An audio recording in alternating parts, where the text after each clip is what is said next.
Once upon a time, in a kingdom that glittered from the outside but rooted from within, there lived a little girl who dreamed of becoming a princess. Not for power, not for wealth, but because she believed a princess could make the world better. She believed kindness could rule, that truth could sit on the throne, that crowns were meant to protect, not to silence. She did not know then that dreams come with a price, and kingdoms fear those who think differently.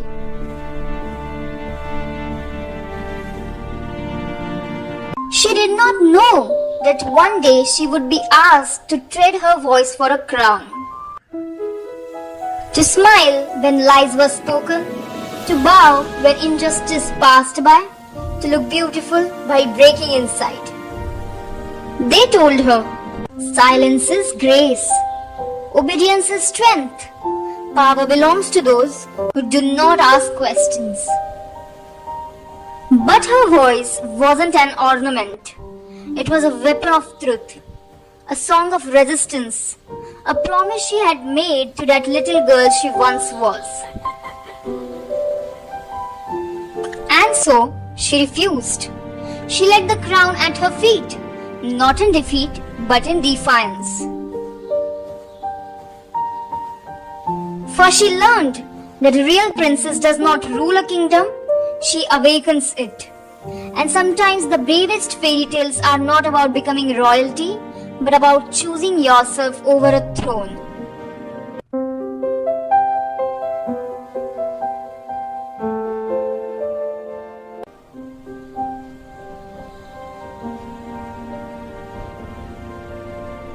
When she was very small, she would sit by her grandmother every evening, watching the sun set behind the palace walls.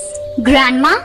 she asked one day, her eyes wide with curiosity. "How do we become a princess? I really want to become a princess."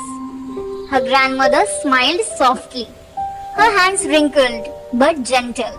She tugged a strand of hair behind the child's ear and said, "To become a true princess, my child, you must do good deeds. You must help those who cannot help themselves. You must protect the poor and the weak and never be afraid to speak when the world is wrong." The little girl frowned. She did not understand. "But Grandma," she said innocently, "princesses wear pretty dresses, live in big palaces, and everyone listens to them." Her grandmother laughed quietly. "One day, my dear, you will understand. Crowns are heavy. Silence can be more dangerous than swords." The little girl only smiled. For now, she only wanted to be a princess. As she grew older, she began to see the kingdom for what it truly was.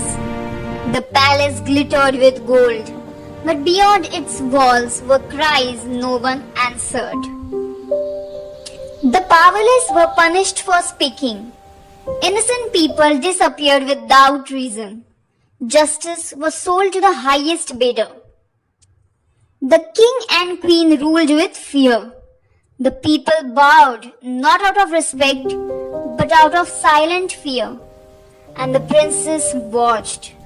Her heart ached. She remembered her grandmother's words.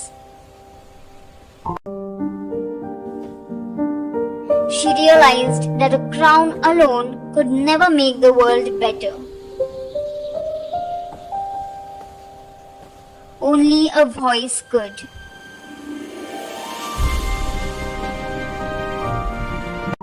So the princess decided to become a lawyer.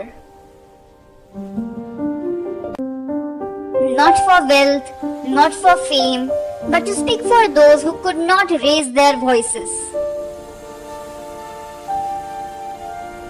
For the families, those who were silenced by fear, for the ones who were threatened for speaking.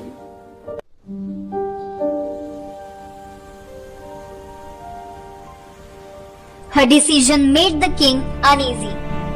He knew that if she became a lawyer, she would uncover corruption. She would challenge the kingdom's rulers. She could destroy their power.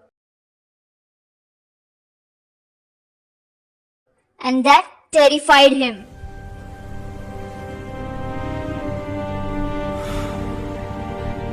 One night, the princess was summoned to the royal chamber. The air was heavy, almost magical. The king spoke slowly, carefully, his eyes sharp. You want to help people. You want justice. But justice destroys kingdoms like ours. He paused and then offered her a deal, wrapped in magic and temptation. You can have the utmost happiness. You will live in luxury. You will be loved, respected and protected. You will be a princess adored by all. But there is a price. You must remain silent forever. No speaking, no questioning, no standing against wrong. The princess looked at the crown. She looked at the suffering faces she had seen outside the palace. And she whispered, "No." Because a silent ruler is the strongest weapon of corruption. That night she walked away from the palace. No guards, no luxury, no golden throne. Only courage. She studied law in secret. She faced hardship and loneliness. But she never regretted her choice. Her voice became her power.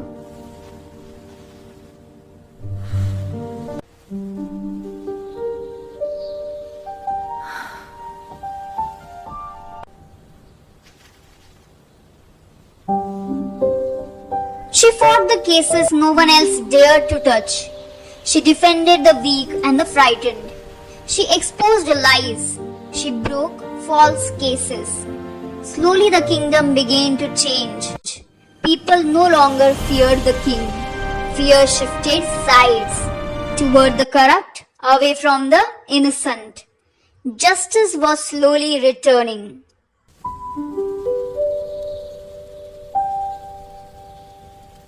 When the corruption finally fell, the people gathered. They did not bring gold or crowns. They brought something far more valuable: trust. You were never silent, they said. You were never weak. You were always our queen. And finally, she understood her grandmother's words. She became the queen not by birth, but by courage. Not by silence, but by speaking for everyone else. Not because she lost her voice, but because she refused to sell it. Some crowns demand silence. True queens demand justice. Moral lessons from the story. A crown does not make someone powerful. Courage does. Real leadership serves others, not itself. Choosing the right path is more important than choosing an easy life. Education and knowledge are the powerful weapons.